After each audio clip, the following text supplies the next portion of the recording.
In today's video, I'm going to teach you how to create a HubSpot integration using private apps. This is an essential skill if you're looking to enhance your business's productivity by connecting HubSpot with your other tools or platforms. So let's dive into the process step by step and make this as seamless as possible for you. First, let's begin by heading over to the HubSpot website. Once there, look at the top right-hand corner. You'll see the login option waiting for you. Give that a click. From there, one of the most convenient ways to sign in is by using the Sign in with Google option. It's quick, easy, and secure. So go ahead, select this option, and choose the Google account associated with your HubSpot account. Now that you're logged in, the next step is to navigate to the settings area. You can find this by clicking on the gear icon or through the drop-down menu, whichever you prefer. Once you've reached the settings page, it's time to move on to the integrations section. This part is vital because it's where you'll manage how HubSpot connects with other applications.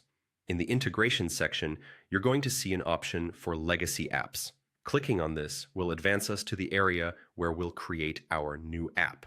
Once here, you'll see the Create button, which is your cue to get started. Now, it's time to focus on building your private app. Click on the Private option to initiate this process. It's time to get creative. You'll need to type in the name of your app. Try to choose a name that clearly reflects the app's purpose or function within your organization.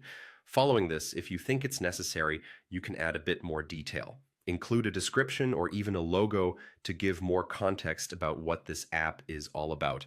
This information could be quite useful, especially if multiple people in your organization will use this integration. All right, let's move on to setting the permissions required for your app. To do this, click on the Scopes tab located at the top of the page. Once you're there, you'll want to click on Add New Scope. Scopes essentially define what your app is allowed to do within HubSpot. So choose the scope that aligns with your app's intended functionality. Be thoughtful here, as granting too many permissions could pose security risks, while too few could restrict necessary operations. Now it's time to save your choices by clicking Update. And with that completed, we're ready to finalize the creation process by clicking on Create App in the top right corner. Congratulations, you've just created a HubSpot integration using a private app. This new app can now be connected with other tools to unlock even greater efficiencies for your business. Thank you for following along, and don't forget to subscribe for more insightful tutorials.